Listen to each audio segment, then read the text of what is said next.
بسم اللہ الرحمن الرحیم۔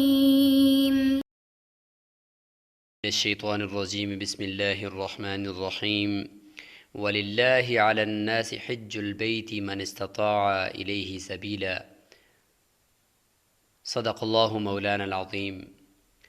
عزیز طلبہ کرام، اللہ تعالیٰ سے امید ہے کہ آپ تمام احباب خیر و عافیت سے ہوں گے۔ معزز طلبہ کرام، آج سبق نمبر 66 ہے اور آج ہم کتاب الحج کو شروع کر رہے ہیں۔ اسلام کا ایک بنیادی اور ایک اہم رکن ہے حج، اور آج ہم اس سے متعلق انشاءاللہ کچھ تفصیل بیان کرتے ہیں، مثلا شرائط حج، اور اس میں پھر فرائض، واجبات اور اس کے سنن، ان کے اوپر بات کریں گے، اور ساتھ ساتھ میقات کسے کہتے ہیں۔ جیسے کہ آپ جانتے ہیں کہ حج کو جانے والا دو سفید کپڑوں کے اندر وہ احرام اپنے جسم پر، جس کو ہم احرام کہتے ہیں، وہ اپنا سلا ہوا لباس اتارتا ہے اور ٹوپی بھی وہ اتار لیتا ہے، اور اس طریقے سے وہ بغیر سلی ہوئی دو چادریں وہ اپنے جسم پر زیب تن کرتا ہے، اور اس کے بعد پھر وہ حج کے لیے چلا جاتا ہے۔ تو جیسے کہ حاجی کی یہ لباس آپ نے دیکھا ہوگا، اس کو احرام کہتے ہیں۔ تو یہ احرام کہاں سے باندھنا ہے اور کیا حدود ہیں خانہ کعبہ تک پہنچنے سے پہلے، تو وہ ہم حدود کو ڈسکس کریں گے۔ اور حج تو آپ جانتے ہیں کہ حج اللہ تعالیٰ کے پاک گھر بیت اللہ شریف جو مکہ المکرمہ کے اندر ہے، خانہ کعبہ، جس کو سب سے پہلے حضرت آدم علیہ السلام نے تعمیر فرمایا، پھر اس کی تعمیرات ہوتی رہیں، حضرت ابراہیم علیہ السلام نے بھی ان کو تعمیر فرمایا۔ تو قرآن مجید کے اندر سب اس کا تذکرہ ہے، ہم مختصر آگے چلیں گے۔ تو حج کا لغوی معنی بھی یہی ہوتا ہے، ارادہ کرنا، اور اصطلاحی جو ہوتا ہے وہ یہی ہوتا ہے کہ یعنی اللہ تعالیٰ کے گھر، جو عظیم گھر ہے یعنی بیت اللہ شریف، اس کی طرف ارادہ کر کے جانا، ایک عظیم رکن یعنی حج کو ادا کرنے کے لیے، تو اس کو ہم کہتے ہیں کہ یہ حج ہے۔ تو آج ہم اس سے متعلق کچھ انشاءاللہ تفصیل پڑھیں گے۔ سب سے پہلے ہم پورے باب کا خلاصہ کر لیں گے، پھر اس حج کی تعریف تو تقریباً یہاں پہ ہو گئی ہے، جو میں نے آپ کے سامنے کر دی ہے کہ لغت میں تو اس کو قصد کرنا، ارادہ کرنا، اور شریعت کے اندر بیت اللہ شریف کی طرف ایک اہم عظیم رکن کو ادا کرنے کے لیے ارادہ کرنا اور اس کی طرف جانا، اس کو کہتے ہیں حج۔ اور فرائض ہم اس کے اوپر بات کر لیں گے، اور انشاءاللہ واجبات کے اوپر بات کریں گے۔ تو یہ ہے کتاب الحج۔ سب سے پہلے عبارت کا مختصر ترجمہ کر لیتے ہیں، پھر عبارت کے اندر جو چیزیں ہوں گی ان کو ہم مائنڈ میپ کے ذریعے سے سمجھیں گے انشاءاللہ۔ کتاب الحج، یہ کتاب حج کے بیان میں ہے۔ الحج واجب، حج واجب ہے، علی الاحرار، تو یاد رکھیں حج فرض ہوتا ہے۔ واجب جو یہاں پہ ذکر کیا گیا ہے، یہ بمعنی لازم کے ہے، بمعنی ثابت کے ہے، یعنی حج لازم ہے، ثابت ہے، تو اس کے اندر پھر فرض بھی آ جائے گا کہ بھئی جو چیز فرض ہوتی ہے وہ لازم اور ثابت تو ہوتی ہی ہے نا، اس لیے ایک عام لفظ ذکر کر دیا، یعنی واجب ہے، بمعنی فرض ہی ہے یہ، یعنی لازم اور ثابت ہے حج۔ کس کے اوپر؟ آگے شرائط بیان ہو رہی ہیں، مائنڈ میپ پہ ہم ان شرائط کا تذکرہ کریں گے۔ 7 شرائط ہیں۔ علی الاحرار، آزاد کے اوپر، غلام کے اوپر، لہٰذا حج واجب نہیں ہے۔ المسلمین، مسلمانوں کے اوپر حج واجب ہے، اور اسی طریقے سے البالغین، اور بالغ ہونا اس کے لیے شرط ہے۔ العقلاء، عقلاء کے اوپر۔ الاصحاء، اور تندرست ہوں، معذور نہ ہوں، چلنے پھرنے کے قابل مثلا نہیں ہے، یا اور کوئی بیماریاں ہیں تو ایسی بیماری کی جس کی وجہ سے وہاں پہنچ نہیں سکتا، تو وہ بیماری رکاوٹ بن رہی ہے یہاں سے سفر کرنے کے لیے، تو اس کے اوپر پھر حج فرض نہیں ہوگا۔ اذا قدروا علی الزاد والراحلہ، یہ ایک شرط ہے جی کہ وہ زاد اور راحلہ یعنی جو توشہ ہے، اور یہاں سے ویزے کا جو پورا خرچہ ہے، ٹکٹ کا جو پورا خرچہ ہے، اور یہ پورے اخراجات اس کو برداشت بھی وہ کر سکتا ہے اور اس پر قادر ہے۔ اور سواری پر بھی، یعنی وہی سواری یعنی جو جدید سواری ہے، یعنی جہاز کا ٹکٹ وغیرہ اور اس کا پورے اخراجات واپسی تک، اور اس دوران پیچھے کے لوگ جو اس کے گھر والے ہیں، آل و عیال ہیں، ان کے پاس بھی وہ خرچ رکھ سکتا ہے، اور اتنا خرچہ اس کے پاس ہے کہ وہ جا کر حج کر کے واپس آ سکتا ہے۔ تو یہ ہے کہ اذا قدر، جب وہ قادر ہوں، علی الزادی یعنی توشے کے اوپر اور حج کے اخراجات کے اوپر، والراحلہ اور سواری یعنی اس کے ٹکٹ وغیرہ کے اوپر، فاضلاً اس حال میں کہ وہ جو ان کے پاس قدرت ہے، مال و دولت اگر ہے حج کے لیے، وہ ایسا ہو کہ فاضلاً عن المسکن، اس کے رہائش سے اور اس کے رہائشی اخراجات سے زائد ہو، وما لا بد منہ، اور جو رہائش کے دوران جو ضروری اس کی ضروریات ہیں ان سے زائد ہو، وعن نفقت عیالہ، اور اس کے عیال جو گھر والے ہیں اور اس کے زیر کفالت لوگ ہیں، ان کے خرچ سے بھی وہ اضافی رقم اس کے پاس موجود ہو حج کے لیے، الی حین عودہ، کب تک؟ اس کے واپس لوٹنے تک، یعنی اس کے واپس لوٹنے تک پیچھے گھر والوں کے پاس خرچہ جو ہو وہ اتنا ہو کہ وہ یہ واپس آ سکے اور ان کے پاس وہ خرچہ ختم نہ ہو۔ وکان الطریق آمنا، اور راستہ بھی امن والا ہو، راستے کے اندر کوئی رکاوٹیں نہ ہوں، جیسے کہ کورونا وائرس کی وبا پھیلی اور اس میں جو ہے وہ حج کے لیے روک دیا گیا کہ چونکہ ایک سے دوسرے کی طرف اللہ کے حکم سے کہیں یہ مرض لاحق نہ ہو جائے، اس لیے حج کے طرف جانے سے روکا گیا، تو یہ بھی اس مجبوری میں آ سکتا ہے۔ اس کے علاوہ کوئی دشمن کا خوف ہو جس کی وجہ سے انسان نہ جا سکتا ہو تو پھر حج فرض نہیں ہوگا، تو یہ شرائط ہیں اس کی۔ وَيُعْتَبَرُ فِي حَقِّ الْمَرْأَةِ، عورت کے حق میں ایک مزید شرط بھی ہے، وہ یہ ہے کہ ان یکون لہا محرم یحج بہا، کہ اس کے ساتھ محرم ہونا چاہیے، جو اس کے ساتھ جس کے ساتھ وہ حج کرے، یا یحج بہا یا ہونا چاہیے یحج بہا، کہ جو اس کے ساتھ حج کرے اور حج کے لیے جائے۔ اگر اس عورت کے پاس ایسا کوئی محرم نہیں ہے تو پھر راجح قول یہ ہے کہ اس کے اوپر حج فرض نہیں ہوگا۔ البتہ اگر اس کو میسر آ گیا کوئی محرم اور لیکن اس نے حج نہیں کیا، تو یہاں پر یہ بھی ایک قول ہے، اور تقریباً یہ فتح القدیر اور اس طریقے سے بڑی بڑی جو کتابیں ہیں، شرح اللباب، نہایہ، ان سب کے اندر اس قول کو راجح قرار دیا ہے کہ یہ جو محرم کی شرط ہے یہ ادا کی شرط ہے، یعنی حج تو نفس سے حج تو اس عورت کے اوپر واجب ہے، لیکن ادائیگی کے لیے ضروری یہ تھا کہ ساتھ محرم ہو۔ اگر محرم نہیں ہے تو حج تو واجب تھا، یعنی فرض تھا اس کے اوپر، لیکن ادائیگی کے لیے آگے شرط نہیں تھی، تو جس کی وجہ سے وہ ادا نہیں کر سکی۔ اگر محرم ہے تو پھر تو ادائیگی کرنی چاہیے، اگر نہیں کی تو پھر زندگی میں آخر میں اس نے وصیت کرنی ہوگی کہ اس کی طرف سے حج کیا جائے، اور اگر محرم نہیں ملا تو پھر بھی اس نے وصیت کرنی ہے کہ نفس فرض تو اس کے اوپر تھا لیکن محرم نہ مل سکا اور اب وہ چلی جا رہی ہے دنیا سے، تو اس دوران پھر اس نے وصیت کرنی ہے کہ میری طرف سے کوئی حج بدل کر لے تاکہ اس کے اوپر سے یہ ذمہ ساقط ہو جائے۔ محرم ہو اس کے ساتھ، او زوجن، یا اس کا شوہر ہو تو اس کے ساتھ وہ حج کرے۔ فرمایا ولا یجوز لہا ان تحج بغیرہما، اور اس کے ساتھ اس کے بغیر، یعنی ان دونوں یعنی شوہر یا کسی محرم کے بغیر اس کے لیے جائز نہیں ہے کہ وہ حج کرے۔ تحج ہے یہاں پر لفظ کہ وہ حج کرے، اذا کان بینہما، کب؟ یعنی درمیان میں اس کے گھر اور خانہ کعبہ کے درمیان میں کتنا فاصلہ ہو؟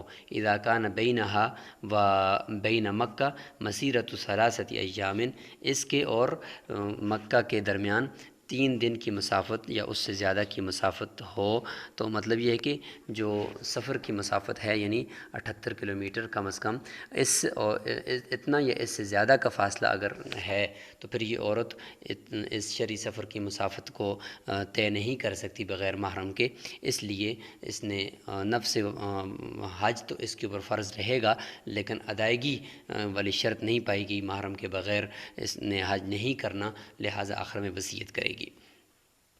یہاں تک بات ہوگی۔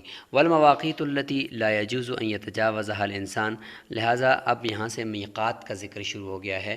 میقات کہتے ہیں کہ کس جگہ سے وہ دو کپڑے، سفید دو کپڑے حاجی نے اپنے جسم پہ باندھنے ہیں اور جسم کو اس سے ڈھانکنا ہے، وہ کون سی جگہ ہے؟ تو وہ جگہ اور وہ حد، ظاہر ہے کہ پوری دنیا سے مسلمان آ رہے ہوں گے، تو خانہ کعبہ کے ارد گرد اور حرم کے ارد گرد کا جو جگہ ہیں وہ خاص جگہوں کا تعین ویسے جہاز کے اندر بتا دیا جاتا ہے، گاڑی کے اندر بتا دیا جاتا ہے کہ بھئی میقات آ گیا ہے، یہاں سے آپ نے تلبیہ پڑھنا ہے، لبیک اللہم لبیک لا شریک لک لبیک، یہ، اور اس طریقے سے احرام کے دو کپڑے وہ باندھ دینے ہیں۔ بہتر یہی ہے کہ گھر سے ہی انسان باندھ کر آئے، یا یہ کہ اپنے علاقے کے، اپنے شہر کے ایئرپورٹ سے ہی باندھ دے، تاکہ یہ کہ بعد میں اس کے لیے کوئی مسئلہ نہ ہو کہ وہ میقات سے بغیر احرام کے اندر داخل نہ ہو جائے۔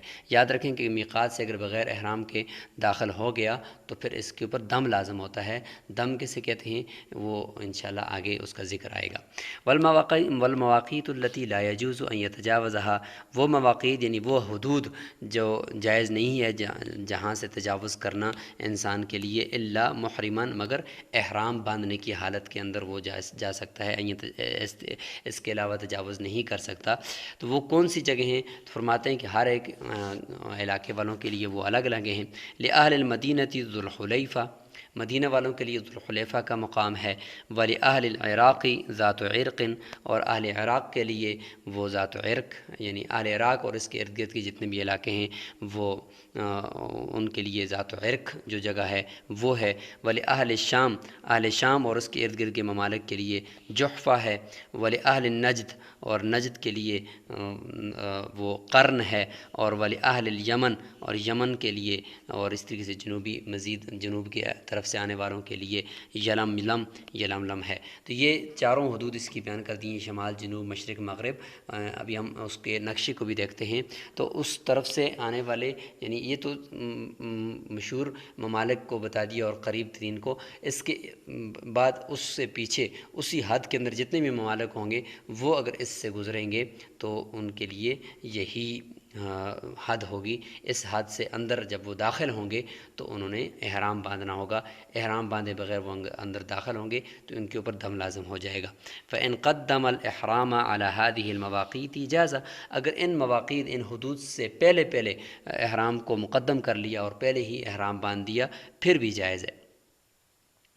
ومن کان بعد المواقیت، اور کوئی آدمی اگر ان مواقیت سے کے بعد رہتا ہے، یعنی مواقیت یعنی ان حدود اور ان جگہوں سے اندر رہتا ہے اور حرم سے باہر رہتا ہے، یعنی یہ کہ ایک حد ہے خانہ کعبہ کی، مسجد الحرام اور اس کے ارد گرد کا ایریا، وہ نشانات وہاں پہ لگے ہوئے ہیں، اس کی حد بندی کی گئی ہے، اس کو حرم کہتے ہیں۔